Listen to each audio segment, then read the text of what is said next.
صدر بائیڈن کا state of the union خطاب، ٹرمپ پر تنقید، غزہ میں امداد کے لیے عارضی بندرگاہ کے قیام کا اعلان۔ اسرائیلی فورسز نے ہمارے ساتھ ناروا اور نازیبا سلوک کیا، فلسطینی خواتین کا رائٹرز کو انٹرویو۔ فن لینڈ کے بعد سویڈن کی بھی نیٹو اتحاد میں شمولیت۔ وائس آف امریکہ واشنگٹن سے اہم خبروں کے ساتھ سعدیہ زیب رانجھا۔ صدر جو بائیڈن نے اپنے اسٹیٹ آف دی یونین خطاب میں ملکی داخلی سیاست سمیت یوکرین اور غزہ جنگ اور دیگر عالمی مسائل پر بات کی۔ صدر بائیڈن نے جمعرات کی شب خطاب میں اپنی حکومت کی پالیسی اور ترجیحات بیان کرتے ہوئے اپنے ممکنہ مخالف صدارتی امیدوار اور سابق صدر ڈونلڈ ٹرمپ پر بالواسطہ تنقید کی۔ ڈونلڈ ٹرمپ نے اپنے سوشل پلیٹ فارم ٹروتھ پر صدر بائیڈن کے خطاب پر رد عمل کا اظہار کرتے ہوئے اپنا دفاع کیا اور صدر بائیڈن کے بیان پر تنقید کی۔ دوسری جانب صدر بائیڈن نے اسٹیٹ آف دی یونین خطاب میں غزہ میں فلسطینیوں کے حالت زار پر بات کرتے ہوئے بتایا کہ امریکہ غزہ میں مزید امداد پہنچانے کے لیے بین الاقوامی کوششوں کی قیادت کر رہا ہے۔ Tonight, I'm directing the U.S. military to lead an emergency mission to establish a temporary pier in the Mediterranean on the coast of Gaza. صدر بائیڈن نے کہا کہ انہوں نے امریکی فوج کو ہدایت کی ہے کہ وہ غزہ کے ساحل پر بحیرہ روم میں ایک عارضی بندرگاہ قائم کرنے کے لیے ہنگامی مشن کی قیادت کرے۔ انہوں نے اسرائیل پر حماس کے حملے میں یرغمال بننے والوں کے خاندانوں سے ہمدردی کا اظہار کیا، جن میں سے کچھ اس خطاب کے دوران مہمانوں میں شامل تھے۔ ہم وائس آف امریکہ واشنگٹن سے آپ سے مخاطب ہیں۔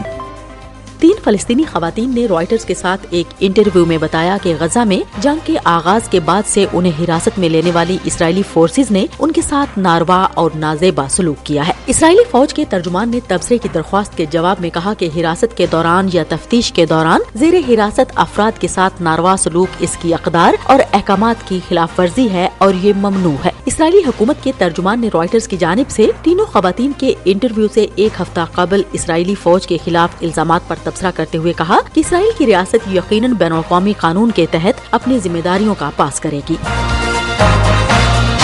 سویڈن نے جمعرات کو نیٹو میں باضابطہ شمولیت اختیار کر لی، جس سے وہ اس فوجی اتحاد کا نیا رکن بن گیا ہے۔ ملک کے وزیر اعظم اس سنگ میل کے موقع پر واشنگٹن میں تھے۔ انہوں نے کہا کہ آج واقعی ایک تاریخی دن ہے، سویڈن اب نیٹو کا رکن ہے۔ سویڈن کی رکنیت ایک اور اسکینڈینیوین ملک فن لینڈ کی شمولیت کے بعد ایسے میں سامنے آئی ہے جب روس کے یوکرین پر حملے کے 2 برسوں میں یورپی دارالحکومت ماسکو کی جانب سے لاحق خطرے پر دوبارہ غور کرنے پر مجبور ہو گئے۔ نیٹو کی توسیع روسی صدر ولادیمیر پوٹن کے لیے بھی ایک دھچکا ہے، جنہوں نے اس اتحاد کو مزید مضبوط ہونے سے روکنے کی کوشش کی ہے۔ امریکہ نے بھی سویڈن کی نیٹو میں شمولیت کے لیے سخت دباؤ ڈالا تھا۔ ہم وائس آف امریکہ واشنگٹن سے آپ سے مخاطب ہیں۔ یوکرین کے صدر ولادیمیر زیلنسکی کی سوشل میڈیا پوسٹ کے مطابق برطانوی وزیر دفاع نے جمعرات کو کیف کا دورہ کیا۔ پوسٹ کے مطابق یوکرین کی بنیادی توجہ فضائی دفاع، طویل فاصلے تک مار کرنے کی صلاحیتوں، ہتھیاروں اور گولہ بارود کے لیے دیگر فوری ضروریات کو پورا کرنے پر ہے۔ حکومت کے مطابق برطانیہ نے کہا ہے کہ وہ یوکرین کے لیے ڈرون پر اپنے اخراجات میں 125 ملین پاؤنڈ کا اضافہ کرے گا، جس سے فراہم کیے جانے والے ڈرونز کی کل تعداد 10,000 سے زیادہ ہو جائے گی۔ برطانیہ کی حمایت یوکرین کے لیے 2 سال سے جاری جنگ میں ایک اہم وقت پر سامنے آئی ہے، کیونکہ امریکہ کی جانب سے فوجی امداد تعطل کا شکار ہے۔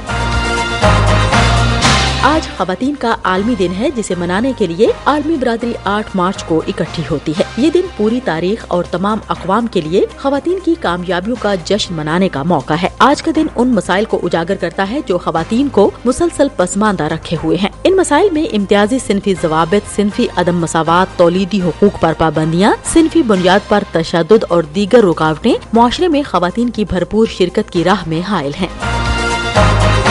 ہم وائس آف امریکہ واشنگٹن سے آپ سے مخاطب ہیں۔ جمعرات کو لندن کے لیسٹر سکوئر میں رمضان کی آمد کی مناسبت سے ہیپی رمضان کا جگمگاتا سائن بورڈ آویزاں کیا گیا۔ شہر کے میئر صادق خان نے سائن بورڈ کی لائٹس آن کرنے سے پہلے بات کرتے ہوئے کہا کہ یہ ڈسپلے لندن کے تنوع کو ظاہر کرتا ہے۔ ان کے مطابق 2023 میں لندن یورپ اور مغربی دنیا کا پہلا بڑا شہر بنا جس نے رمضان کی آمد پر ہیپی رمضان کا بورڈ لگایا، جسے اب دوسرے سال بھی لگایا گیا ہے۔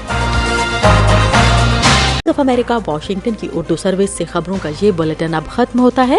میں ہوں سعدیہ زیب رانجھا اور ایڈیٹر تھی بہجت جیلانی۔